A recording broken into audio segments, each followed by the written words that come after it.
வணக்கம். செல்வகுமாரின் அனைத்து மாநிலங்களுக்குமான இந்திய வானிலை ஆய்வறிக்கை 2025 ஜூன் 27 வெள்ளிக்கிழமை அதிகாலை நிலவர ஆய்வறிக்கை.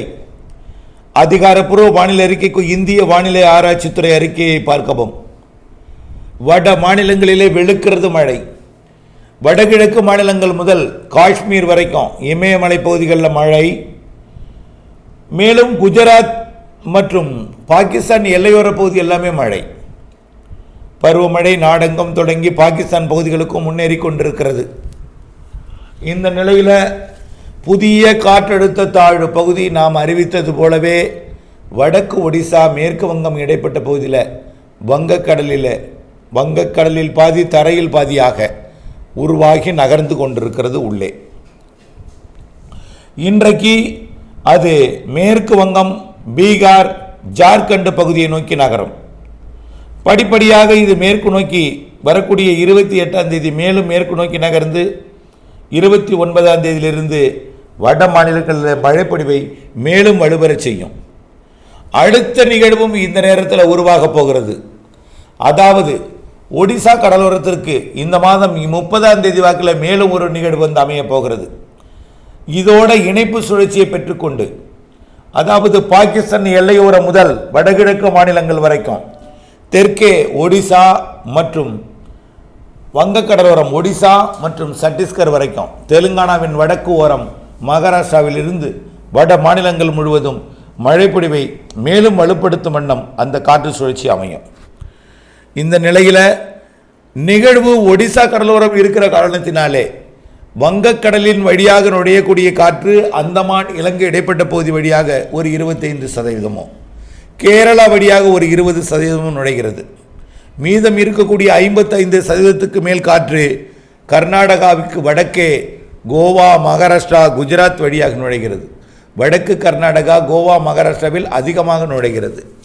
கர்நாடகாவின் காவிரி நீர்பிடிப்பு பகுதிகள், கேரளாவின் காவிரி நீர்பிடிப்பு பகுதிகளில் வலுத்த பலத்த மழைப்பொழிவை கொடுத்து வருகிறது. கேரளாவிலும் கர்நாடகா, மகாராஷ்டிரா, கோவா, குஜராத் எல்லாம் பலத்த மழை பொழிகிறது. அதே போல் ஒடிசா, மேற்கு வங்கம், வடகிழக்கு மாநிலங்களிலையும் பலத்த மழை பொழிகிறது. இந்த இரண்டு பக்கமும் நல்ல மழைப்பொழிவு பொழிந்து வருகிற நிலையில் இந்த நிகழ்வு உள்ளே நுழைய போகிற காரணத்தினாலே ஏற்கனவே சென்ற நிகழ்வு இமயமலை ஒட்டிய எல்லா பகுதிகளிலேயும் மழை.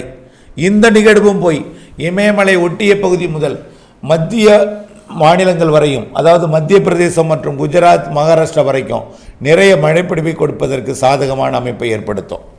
ஆகவே கேரளா, கர்நாடகாவிலே பெய்யும் மழை இன்றைக்கும் நாளைக்கும் இருக்கும். 29ஆம் தேதி 30ஆம் தேதி தீவிரம் குறைந்திருக்கும். கேரளாவிலே இருந்தாலும் கேரளாவில் மட்டும்தான் இருக்கும். கேரளாவை தாண்டி தமிழ்நாட்டுக்குள் 29, 30ஆம் தேதி மழை வாய்ப்பு குறைவு. அதே நேரத்தில் 30ஆம் தேதி கேரளாவிற்கும் மழை பாய்வு குறைந்துடும். காரணம், காற்றோட வழித்தடம் வடக்கு கர்நாடகா, கோவா, மகாராஷ்டிரா வழியாக 30 மற்றும் 1ஆம் தேதி இருக்கும்.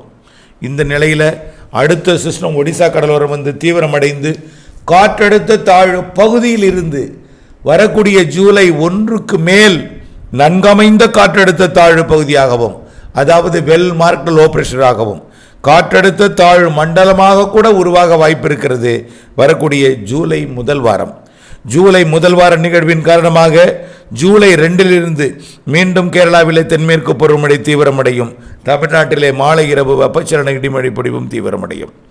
ஜூலை இப்பொழுது இருக்கக்கூடிய நிகழ்வை காட்டிலும், கடந்த நிகழ்வை காட்டிலும் ஜூலை 2லிருந்து வரக்கூடிய நிகழ்வு தான் மிக வலிமையான நிகழ்வாக வட மாநிலங்கள் எல்லாம் வலுக்கும் மழைப்பொழிவை கொடுக்கும் நிகழ்வாக இருக்கும். அடுத்த நிகழ்வு இமயமலை ஒட்டிய பகுதியை விட தெற்கு ஒடிசா, சத்தீஸ்கர், மத்திய பிரதேசம், அதாவது ராய்ப்பூர் மற்றும் நாக்பூர், ஜபல்பூர் போன்ற பகுதிகள் வழியாக மத்திய பிரதேசத்தின் போபால் மற்றும் இந்தோர் மற்றும் குஜராத் வரைக்கும், ராஜஸ்தான் வரைக்கும், ஜெய்ப்பூர், ஜோத்பூர் மற்றும் குவாலியர், டெல்லிக்கும் ஹைதராபாத்துக்கும் இடைப்பட்ட பகுதி வழியாக நாக்பூர் மற்றும் மகாராஷ்டிராவின் பல்வேறு பகுதிகளுக்கு அதீத மழைப்பொழிவை கொடுக்க போகிறது. இந்த நிகழ்வு சற்று தெற்கே வைத்து வரும் என்பதனால் அதாவது ஜூலை 2ஆம் தேதியிலிருந்து பெய்யக்கூடிய மழை கேரளாவிலே இப்பொழுது பெய்யும் மழைப்பொழிவை விட சற்று கூடுதலாக இருக்கும். நல்ல மழைப்பொழிவை தர இருக்கிறது. வெள்ளப்பெருக்கு ஏற்படுத்தக்கூடிய வட இந்திய நிகழ்வுகள் அடுத்தடுத்த வழித்தடத்தில் நகர இருக்கிற காரணத்தினாலே தற்பொழுது இருக்கக்கூடிய நிகழ்வு உத்தரப்பிரதேசம், மத்திய பிரதேசம், டெல்லி என்று அப்படியே பாகிஸ்தான் எல்லையோரம் வரைக்கும் மழைப்பொழிவை கொடுக்கும். அடுத்த நிகழ்வு ஒடிசா, சத்தீஸ்கர், வடக்கு தெலுங்கானா, மகாராஷ்டிராவின் பெரும்பாலான பகுதிகள், மத்திய பிரதேசத்தின் பெரும்பாலான பகுதிகள் அடுத்த சிஸ்டத்தோட, அதாவது ஜூலை முதல் வார நிகழ்வின் இலக்கு மகாராஷ்டிரா மற்றும் மத்திய பிரதேசமாக இருக்கும். அதனைத் தொடர்ந்து மகாராஷ்டிராவின் கடலோரம், குஜராத் கடலோரம் வரைக்கும் வந்து மழைப்பொழிவை கொடுக்கும். ராஜஸ்தானுக்கும் கொடுக்கும்.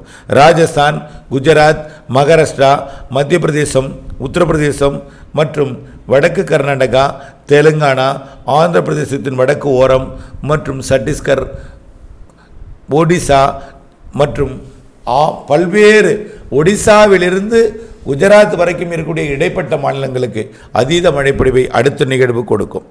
இப்படி அடுத்தடுத்த நிகழ்வுகள் உருவாகி கேரளாவிற்கு ஒரு 10ஆம் தேதி வரை, அதாவது அளவான மழைப்பொழிவாக, அணைகளை நிரப்பும் மழைப்பொழிவாக, தமிழ்நாட்டிற்கும் மேற்கிலிருந்து வரக்கூடிய அந்த காற்றிற்குரிய ஈரப்பதம் மேலெடுந்து வெப்பச்சலன மாலை இரவு இடிமழைப்பொழிவாக கொடுக்கும். அதாவது இன்றைக்கு 27ஆம் தேதியை விட 28ஆம் தேதி கொஞ்சம் நல்ல மழைப்பொழிவு தமிழ்நாட்டிற்கு தெரிகிறது. ஆனால் ஒதுக்குதலுடன் தான் 29, 30 மற்றும் 1ஆம் தேதி மழை வாய்ப்பு மிக மிக குறைவு. ஆனால் 2ஆம் தேதியிலிருந்து தீவிரமடையும் அடுத்த நிகழ்வின் காரணமாக ஜூலை 10 வரை நல்ல மழைப்பொழிவு காத்திருக்கு. கேரளாவிலையும் கர்நாடகாவிலையும் அணைகள் நீர்பிடிப்பு பகுதிகளிலையும். தமிழ்நாட்டில் வெப்பச்சலன மழைப்பொழிவு மாலை இரவில் இடி இல்லாமல் ஒரு காற்றுடன் கூடிய மழைப்பொழிவாக வரக்கூடிய ஜூலை 2, 2 விட 3 கூடுதலாகவும், 3ஆம் தேதி விட 4ஆம் தேதி பரப்பில் கூடும். ஜூலை 4, 5, 6, 7 தேதிகளில் நல்ல மழைப்பொழிவை கொடுக்க போகிறது.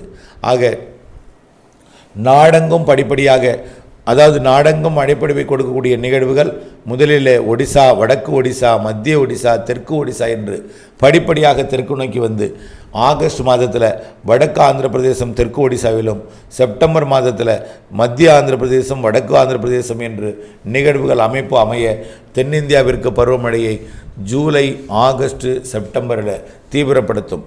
நல்ல மழைப்பொழிவு காத்திருக்கிறது. வானிலை ஆய்வறிக்கையுடன் இணைந்திருந்து வானிலை அறிந்து விவசாயம் செய்திடவும், வானிலை அறிந்து திட்டமிட்ட, அதாவது வானிலை மாறுதல் துல்லியம் அறிந்து கூர்ந்தறிந்து புரிந்தறிந்து விலகி பணி செய்து லாபம் அடைந்திடவும், மழை நீரை சேகரித்திடவும், 10% இடங்களில் பண்ணைக்குட்டை அமைத்து கைவசம் நீர்த்தேக்கி கவலை இல்லாமல் விவசாயம் செய்திடவும் அன்போடு கேட்டுக்கொள்கிறேன். இணைந்தே இருங்கள் அப்டேட்ஸுடன். நன்றி.